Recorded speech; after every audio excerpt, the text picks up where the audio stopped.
Answer बताना तो different शायद 1/2 एप्सिलॉन नॉट के ऐसी है क्या? यस सर, 1/2 न्यू नॉट के है। हाँ यही है बिल्कुल ठीक है। अब देखो हम इसको तुमको समझा देते हैं, डेरिवेशन वही है, उसका डेरिवेशन आता नहीं है, अब इसलिए उसको कराया नहीं गया। क्लियर है सबको? अब आप लोग सबको ऐसे समझ लीजिएगा कि मान लीजिए जैसे ये मेरे पास एक सीट है, आपको इमेजिन करना पड़ेगा। हम आपको समझाते हैं ये फिगर कैसा, हम आपको समझाते हैं ये फिगर कैसा है। सी दैट फिगर, ये एक थ्री डायमेंशनल प्लेट है, और जिसमें तुम ऐसे मानो कि इसके पूरे सरफेस को पकड़ के करंट ऐसे जा रहा है। ओके, यहां से करंट ऐसे बाहर आ रहा है। क्या फिगर समझ पा रहे हैं? Yes sir. अब हम लोग वैसे तो नहीं बनाएंगे, तो हम आपको दिखाएंगे। देखिए जी डॉट, ये करंट बाहर आ रहा है, करंट, और करंट का जो पर यूनिट लेंथ वैल्यू है के is current per unit length, current per unit length यहां से। हाँ, तो याद रखना कि अगर हम लोग का करंट इधर है तो इसके ऊपर वाले पॉइंट पे, करंट इधर है तो इसके ऊपर वाले पॉइंट पे ये बिफिल्ड होगा, और ये जो हम लोग का बिफिल्ड है that will be equals to 1/2 mu naught के। क्या आपको पता चला कि बिफिल्ड का डायरेक्शन लेफ्ट में क्यों हुआ? Yes sir. क्या सबको पता चला बिफिल्ड का डायरेक्शन लेफ्ट में क्यों हुआ? No sir. हाँ, तो कोई यस बोल रहा तो तुम नो बोलेगा ना रे? Yes sir, right hand thumb rule लगेगा। अरे यार इसको ऐसे पकड़ो, करंट बाहर है। हाँ, तो तुम जब इसको ऐसे पकड़ेगा तो फिंगर ऐसे ही ना घूमेगा। हाँ सर, हमको लगा बस डॉट डॉट डॉट दूसरा कुछ है। दूसरा कुछ नहीं है, करंट है। इसके नीचे बता, नीचे बिफिल्ड किधर है? राइट में। अरे वेरी गुड, सीख गया तुरंत। म्यू नॉट के, समझे ना? अब देखिए आपका क्वेश्चन क्या था, मतलब अंशु जी का क्वेश्चन क्या था। अंशु जी का क्वेश्चन ऐसा, यहाँ पे है डॉट डॉट डॉट, और इसके नीचे है क्रॉस क्रॉस क्रॉस। अच्छा एक चीज और जो शायद आपका ध्यान नहीं गया है, मेरा काम है बता देना। तुम जरा गौर करो, ये बिफिल्ड जो है वो कांस्टेंट है, वो डिस्टेंस पे डिपेंड नहीं करता। क्या बोलता है, समझा? Yes sir. अब देख तुम्हारे क्वेश्चन में क्या है, तो यहाँ एक पॉइंट P है, बीच में एक पॉइंट Q है, और नीचे एक पॉइंट R है। आप इसको 1 मान लीजिएगा, इसको 2। बताइए P पॉइंट पे 1 का बिफिल्ड क्या लेफ्ट की तरफ है? यस सर, 2 का राइट की तरफ। और 2 का राइट की तरफ है। Yes sir. अब ये डिस्टेंस पे तो डिपेंड करता नहीं है, इसलिए यहाँ पे नेट 0 है। अब Q पे बोलो 1 का बिफिल्ड राइट है।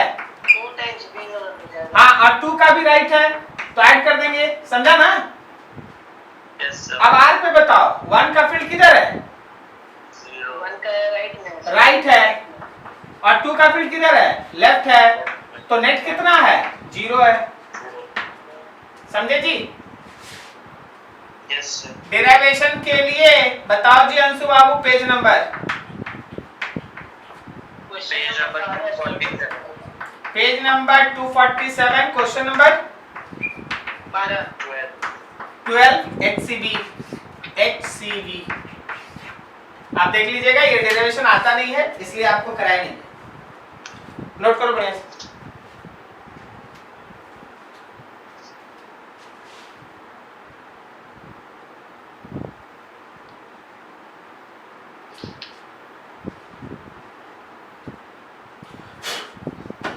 देखिए ध्यान से, सब कुछ इस फिगर पे डिपेंड करता है। बेहतरीन फिगर, मैग्नेटिज्म का एक बढ़िया क्वेश्चन।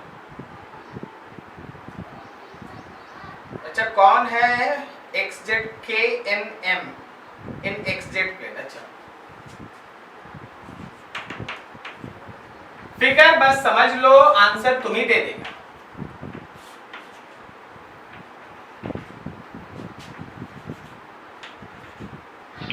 ये X है, ये Y है, और ये Z है।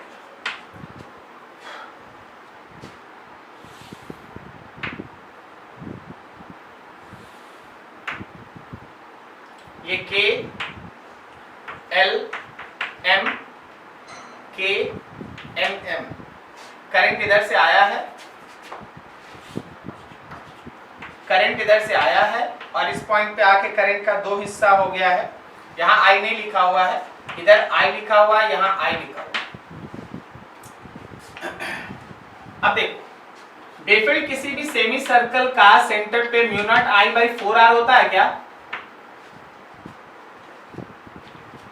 Yes sir. कोई भी सेमी सर्कुलर रिंग है तो उसका बेफिल्ड सेंटर पे mu naught I by 4r होता है। अब तो मैंने आपको डायरेक्शन बताना केवल, ऑरिजिन पे बताओ। मान लो जैसे हम लोग अगर हम लोग बेफिल्ड के एन एम का लिखते हैं और बेफिल्ड अगर हम लोग के एल एम का लिखते हैं तो दोनों का मैग्नीट्यूड तो mu naught I by 4r और mu naught I by 4r है, लेकिन हमको तो मेन काम है उसका डायरेक्शन। जी क्या होगा?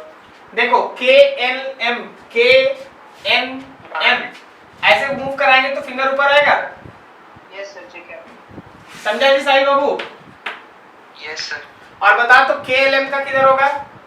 राइट साइड में। राइट में कि लेफ्ट में? लेफ्ट में सर। लेफ्ट ना?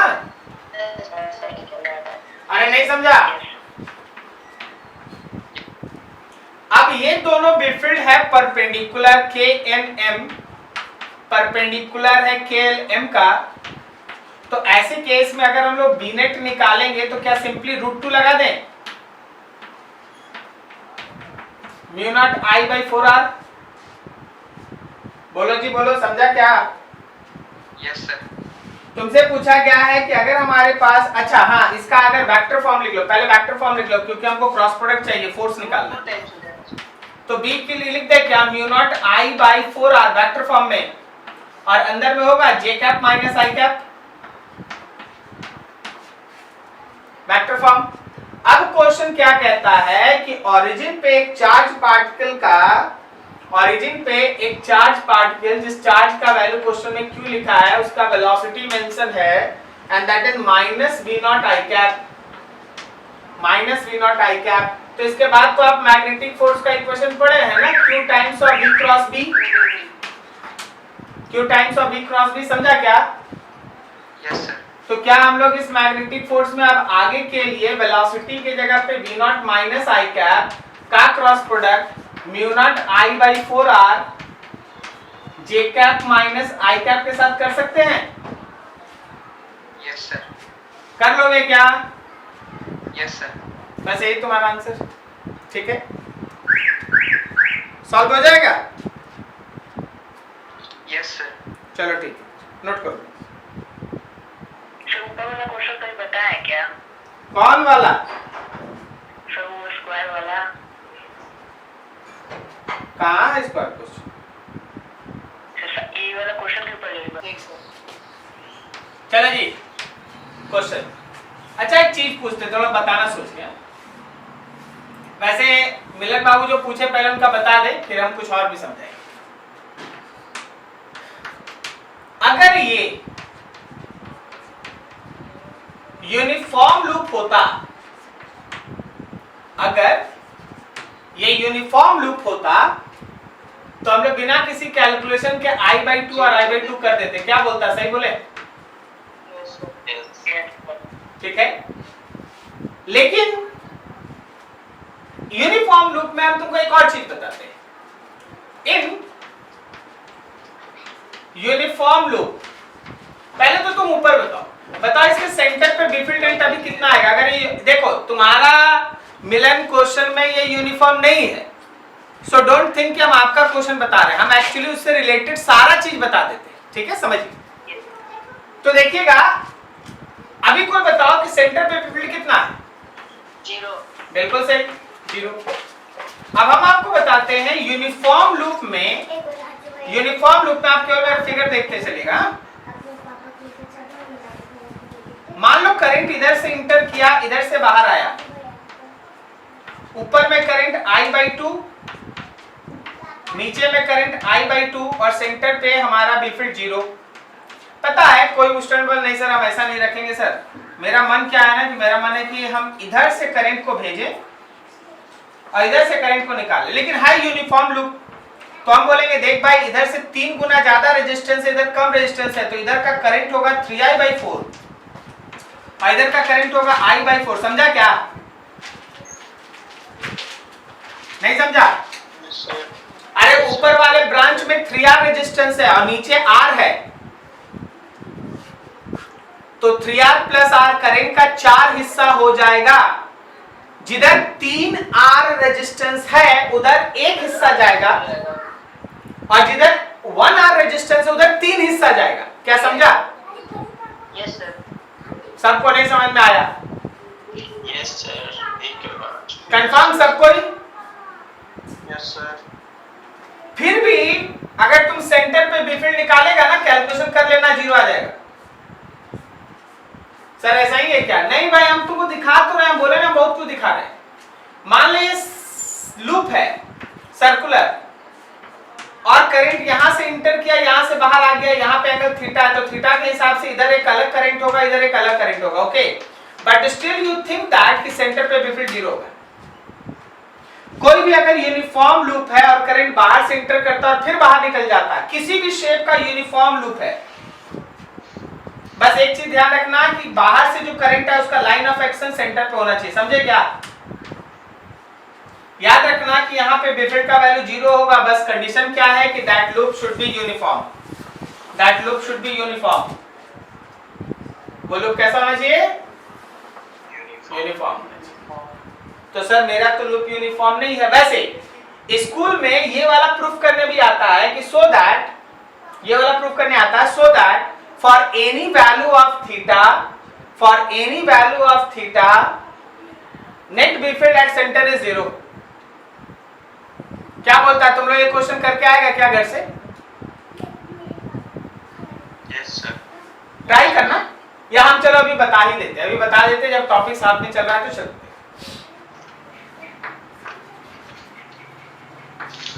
So that B net at center is 0 for any value of theta in case of uniform circular loop in given case।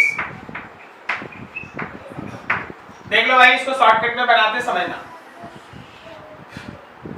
यहां से करंट इंटर किया है, दोनों टाइप का सेम ही हो जाएगा। हाँ क्या बोला? पोटेंशियल तो दोनों पार्ट का सेम ही हो जाएगा। पोटेंशियल से कोई मतलब ही नहीं है, करंट को डिवाइड करना है बस। जरा बात करो, इस पार्ट को 1 कह दिए हैं, इस पार्ट को 2 कह दिए हैं। जो जो पूछेंगे बताना। Let capital R is resistance of loop, तो R1 पोर्शन का resistance R by 2 pi minus theta होगा।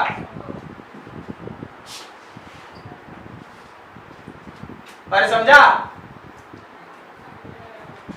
ऊपर वाला पूरा का पूरा रेजिस्टेंस कैपिटल R है, तो इस हिस्से का रेजिस्टेंस कितना होगा? Capital R by 2 pi multiplied with this angle. Yes sir. तो बता जरा अपने से दिमाग लगा के, R2 पार्ट का रेजिस्टेंस कितना होगा? R by 2 pi multiplied with theta ना। Yes sir. अब जरा सोचना, करंट का जो डिस्ट्रीब्यूशन होता है वो रेजिस्टेंस के साथ डायरेक्ट रेशियो में होता है कि इनवर्स रेशियो में? करंट का जो डिस्ट्रीब्यूशन होता है वो डायरेक्ट रेशियो में होता है या इनवर्स रेशियो में? रेजिस्टेंस के साथ इनवर्स। तो I1 निकालेगा तो R2 से multiply, so total current divided by, समझना, R1 प्लस R2, ये R हो गया, डॉट R2 मतलब R theta by 2 pi, so R cancel, ये हो गया I थीटा बाई 2 पाई। समझे क्या? तो क्या हम बिना कैलकुलेशन के I2 का वैल्यू, वैसे अगर लिखना चाहो तो I by R1 plus R2 multiplied with R1 लिख दो, लेकिन इसको तुम सॉल्व करेगा तो I 2 pi minus theta by 2 पाई आएगा। बोलो बोलो, कैलकुलेशन समझ में आ रहा है? Yes, sir. ना ना, लग रहा बहुतों के लिए हार्ड हो गया, ज्यादा कैलकुलेशन। समझ में आ रहा वहां?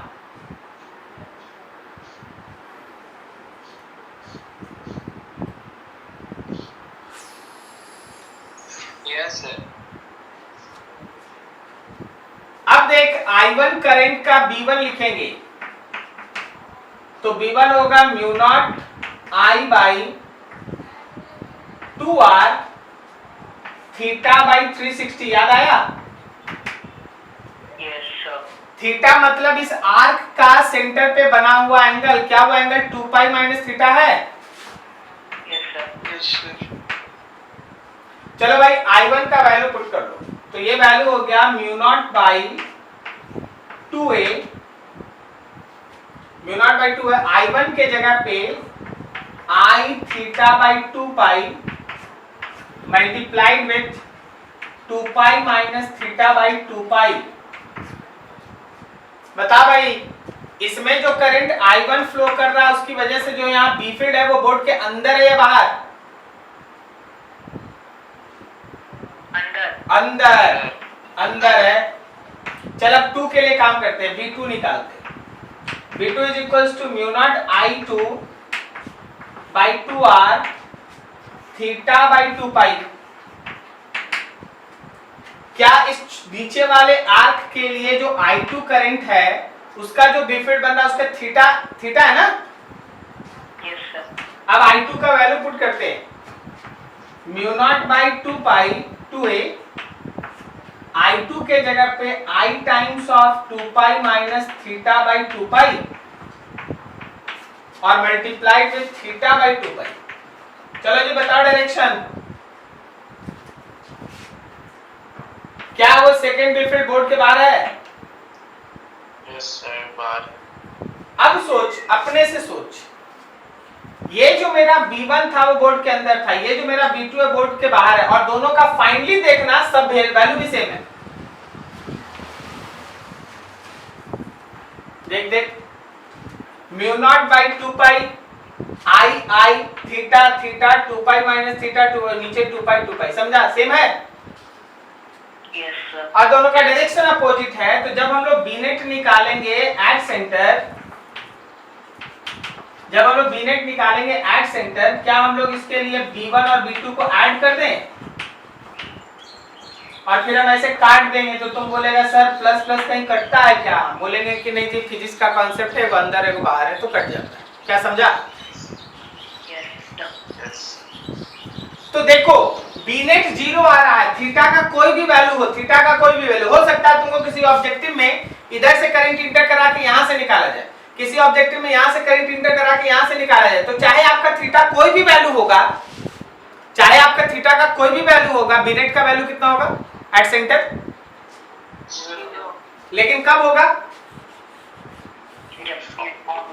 जब यूनिफॉर्म लूप होगा। तो मिलन बोल रहा है कि सर मेरा वाला क्वेश्चन बताइए, नहीं रहे दूसरा दूसरे बता रहे हैं, तो इसको नोट कर लो, फिर अगला बता देते। ठीक है, ज्ञान प्राप्त होने से मतलब है।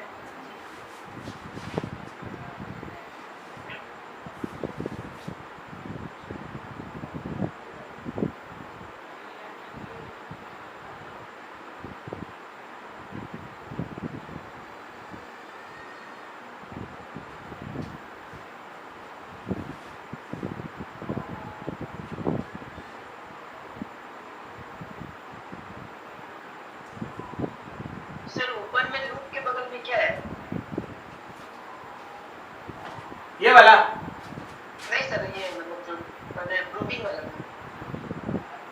या इधर इधर राइट वाला I1 जान लिखिए ना सर, राइट में BC इक्वल्स टू 0, बेफिल्ड 0 है। सर, राइट वाला डायग्राम। ये सर उसमें I1 के ऊपर क्या लिखे हैं? 1। अच्छा ठीक है।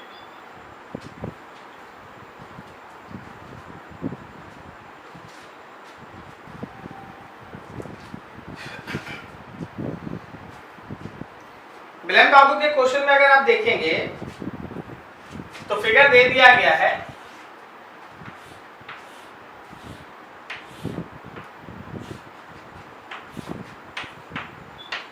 यहां करंट आई है, अब सुनना,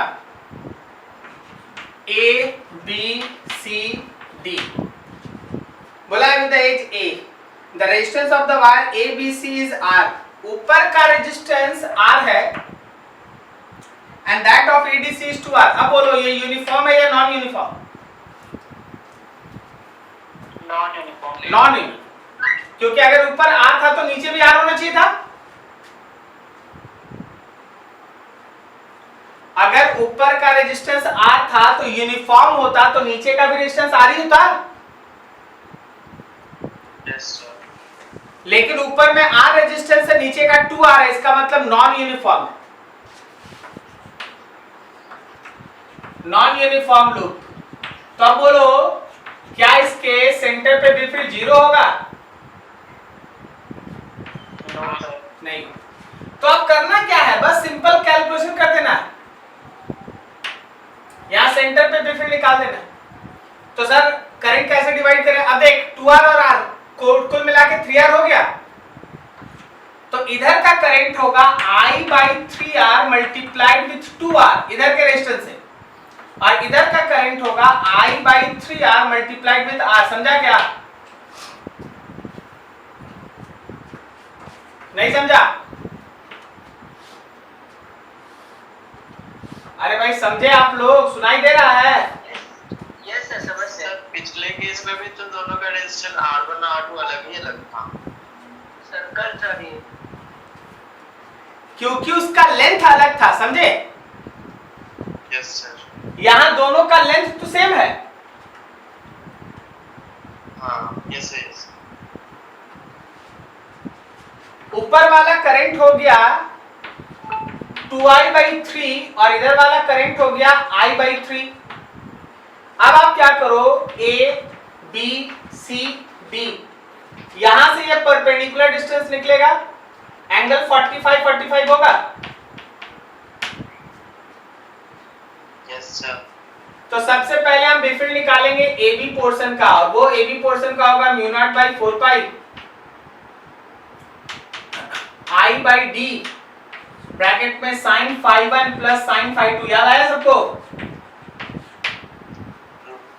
और D का मतलब ये है, हाँ, D का मतलब ये परपेंडिकुलर डिस्टेंस है। एज लेंथ है A, एज लेंथ है A, तो कोई बताएगा D कितना होगा? A/2। कितना हो जाएगा? A/2।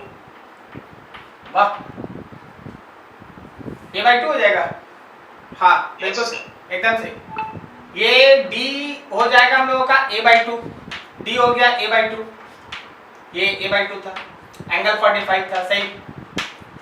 तो अब देखो μ0/4 पाई ID के जगह A/2 sin 45 और प्लस sin 45,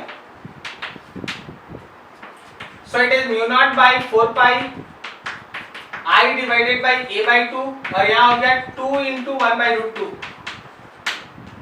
ये तो बी फील्ड AB का हुआ है। क्या AB का बी फील्ड और BC का फील्ड सेम होगा? Yes sir. μ0/4 पाई I/A/2 और साथ में √2, ऐसा होगा, सेम होगा।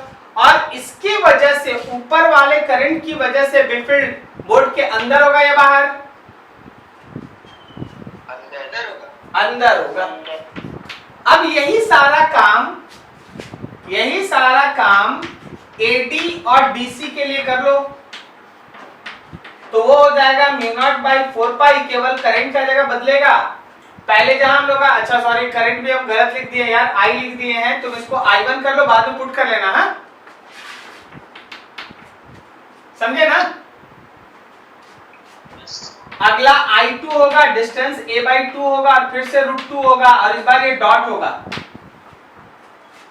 डॉट होगा ना?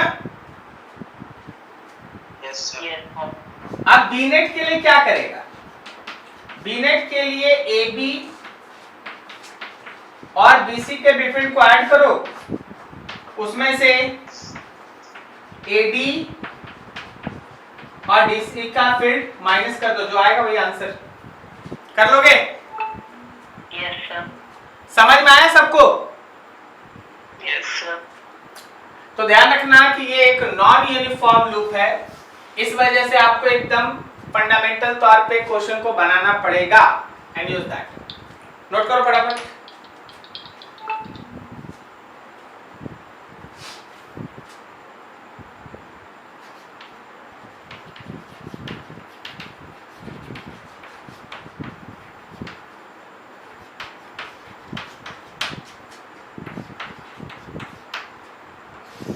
डीप क्या होता है? एंगल ऑफ डीप किसको कहते हैं आप?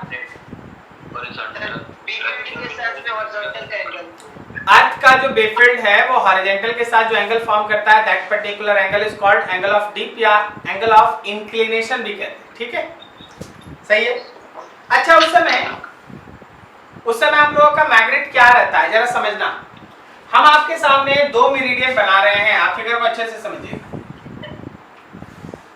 ये है मेरा मैग्नेटिक मेरिडियन, दिस इज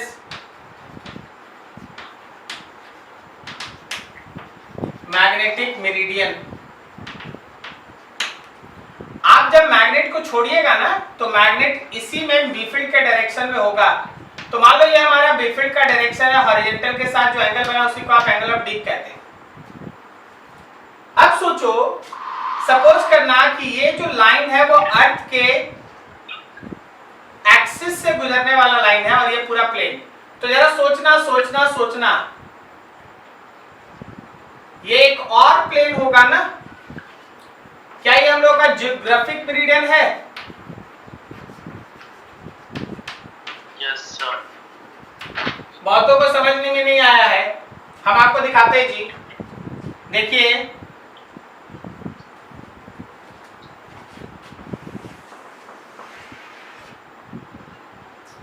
ये हम लोगों का जियोग्राफिक मेरिडियन, एक्सिस है लेकिन ये मेरिडियन है। ये है हम लोगों का मैग्नेटिक मेरिडियन। तो यहां पे देख रहे हैं ना, इनके बीच का एंगल बना है। इस एंगल को आप थीटा कहते हैं। ये थीटा आपको याद है, लास्ट में पढ़े थे आप? Yes sir, angle of declination. Angle of declination. इसको मान लो आप जियोग्राफिक एक्सिस मेरिडियन, इसको आप मान लो मैग्नेटिक एक्सिस या मेरिडियन। ये हम लोगों का अर्थ। अब आगे देखो, बी फील्ड का हॉरिजॉन्टल के डायरेक्शन में कंपोनेंट, ये ना horizontal, and this is called horizontal component of earth field. यही तीनों हम लोग लास्ट में पढ़े थे। क्या आपको समझ में आ रही है बात? Yes sir. घर में किसी मैग्नेट को सीलिंग से एक थ्रेड बांध के लटका देना। मैग्नेट इधर उधर घूमेगा, फाइनली जाके कहीं रुक जाएगा। स्टेबल हो जाएगा। Yes sir. बताइए किस मेरिडियन में रुका है? ये मैग्नेटिक मेरिडियन में रुका है या जियोग्राफिक मेरिडियन में रुका है? मैग्नेटिक मेरिडियन में रुका है। मैग्नेटिक मेरिडियन में रुका है, थोड़ा गौर से देखना। मैग्नेटिक मेरिडियन में रुका है, लेकिन हॉरिजॉन्टल नहीं है, हॉरिजॉन्टल से 30 डिग्री ऊपर है, हॉरिजॉन्टल से 30 डिग्री ऊपर है। अब बताओ ये 30 डिग्री हॉरिजॉन्टल से ऊपर क्यों चला गया? क्योंकि वहां का डीप 30 डिग्री है। तो बीफील्ड जो है, अर्थ का बीफील्ड जो है वो हॉरिजॉन्टल नहीं है, हॉरिजॉन्टल से 30 डिग्री ऊपर है। नहीं समझा? थोड़ा कम समझे सर। एक लाइन लिख देते, पूरा समझ जाएगा। Any freely suspended magnet, what a freely suspended magnet always lies in magnetic meridian in direction of Bayfield of Earth। अब समझा क्या? अर्थ का फील्ड कहीं पे एंगल ऑफ डीप 30 बनाता है, इसका मतलब बी फील्ड या तो हॉरिजॉन्टल से 30 ऊपर या 30 नीचे। आप मान लीजिए मेरे ही रूम में जहां से हम पढ़ा रहे हैं, आप यहाँ पे एक मैग्नेट को फ्रीली सस्पेंड किए और पता चला कि वो मैग्नेट हॉरिजॉन्टल ना होके 30 डिग्री ऊपर उठ गया है, इसका मतलब यहाँ बी फील्ड ऊपर है। तो हॉरिजॉन्टल से जो बी फील्ड का एंगल बना वही ना डीप है। Yes sir.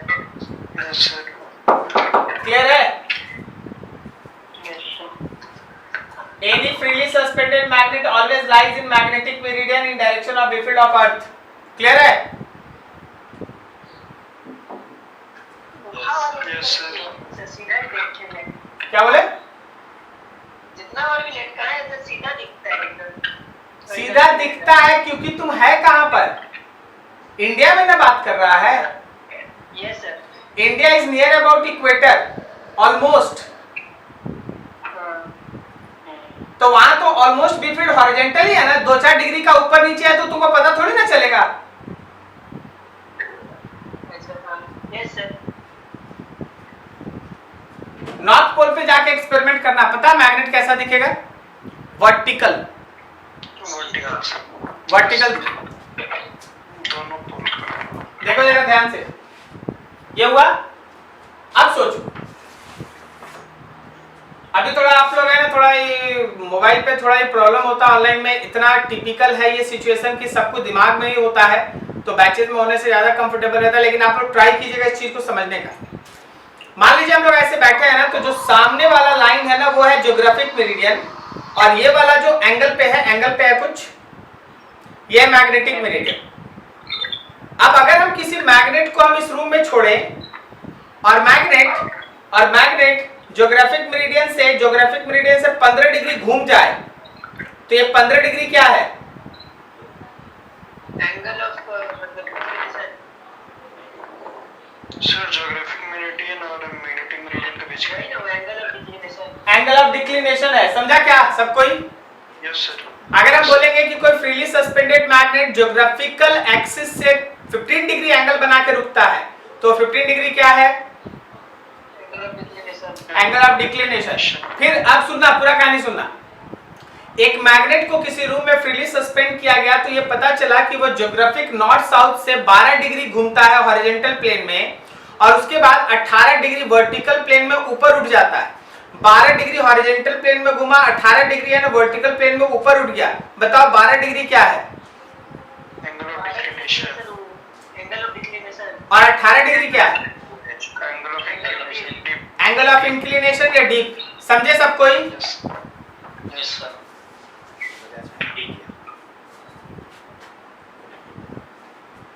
समझे ना सब कोई? Yes sir. Yes sir. चलो ठीक। अब सोचो कि अगर कोई मेरे पास magnetic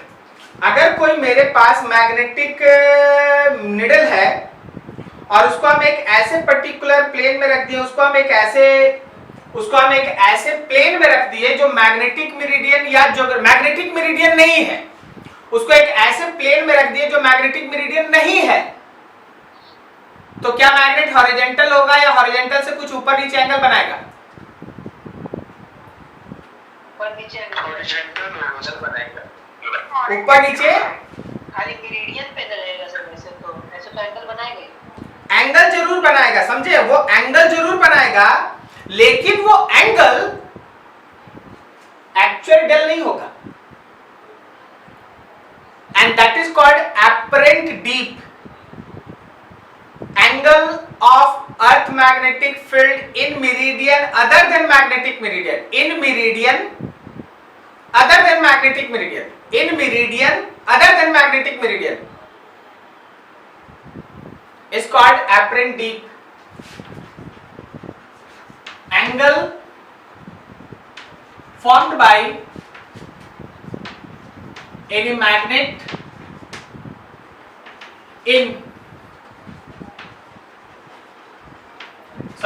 angle formed by any magnet from horizontal in meridian other than magnetic meridian, in meridian other than magnetic meridian is called apparent deep, उसको हम लोग apparent deep कहते हैं, डेल्टास कहते हैं। तो जब आप किसी मैग्नेट को मेरिडियन, मैग्नेटिक मेरिडियन छोड़ के किसी भी मेरिडियन में रख देंगे तो वो जो हॉरिजॉन्टल से एंगल बनाएगा वो कहलाएगा अपरेंट डीप। अब देखो जरा उस अपरेंट डीप का कैलकुलेशन।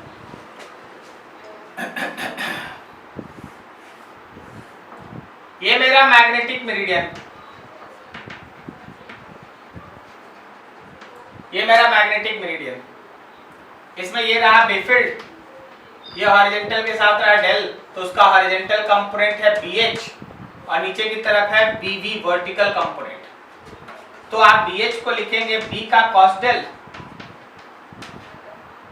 और BV को आप लिखेंगे B का sin डेल। ठीक है, अब देखो इसी के पीछे है एक और मेरिडियन, ये मेरिडियन नहीं, कोई एक और meridian, other meridian, other meridian. कोई बोलेगा सर क्या ये ज्योग्राफिक मेरिडियन हो सकता है? बोले हो सकता है, हम तो बोल ही रहे हैं एनी अदर मेरिडियन, कोई भी मेरिडियन नहीं जो हमारे इस मैग्नेटिक मेरिडियन के साथ फाई एंगल बनाता है। तो जरा गौर करना, BH का एक कंपोनेंट इधर होगा, BH dash,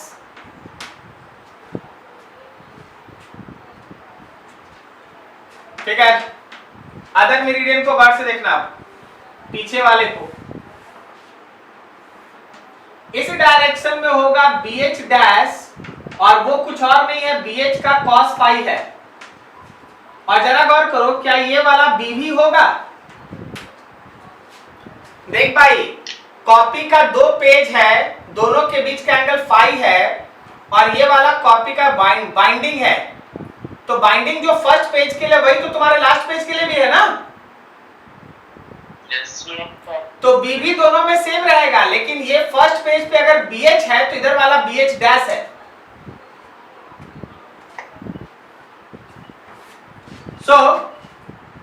So this is B net, ये है नया B फील्ड B डैश, और ये जो एंगल बना हॉरिजॉन्टल से that is called del dash. Figure देखो, tan del dash is equals to perpendicular जो BB है बेस जो BH का डैश है, BB B का साइन डेल और BH डैश BH का cos फाई। BH क्या है? तो BH यहां पे दिया हुआ है, B का cos del, so it is B of sin डेल, B of cos del into cos phi, B cancel, sin del by cos del. याद रखना कि tan of apparent dip is equals to tan of actual dip divided by cos phi. Sir क्या हो रहा है, थोड़ा समझाइए। देखिए, मान लीजिए हमारे पास आपका कॉपी है, आपके कॉपी का जो फ्रंट पेज है और जो लास्ट पेज है उसको एंगल पे रख लीजिए, एंगल पे रख लीजिए। जो फ्रंट पेज है वो मैग्नेटिक मेरिडियन है, जो लास्ट पेज है वो कोई दूसरा मेरिडियन है। तो अर्थ का बेफिल्ड फ्रंट पेज पे होगा कि लास्ट पेज पे होगा?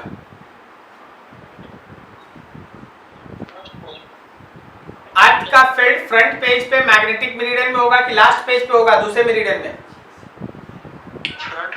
फ्रंट पेज पे होगा। अब दोनों पेज के बीच का एक एंगल है, उस एंगल को हम यहाँ फाई से दिखा दिए। अब मानो अर्थ का फील्ड मैग्नेटिक मेरिडियन में है, फ्रंट पेज पे है, तो उसका दो कंपोनेंट BH और BB।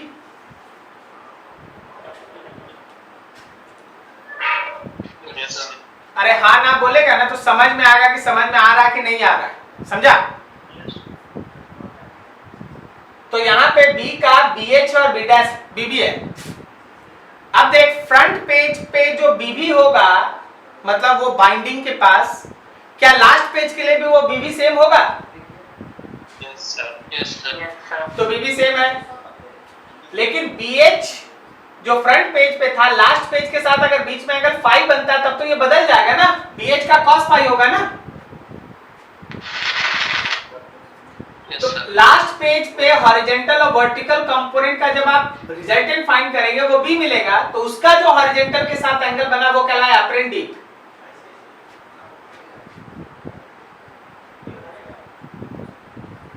ठीक है, अप्रेंडिक। और उसका कैलकुलेशन नोट करो बढ़िया से इसको।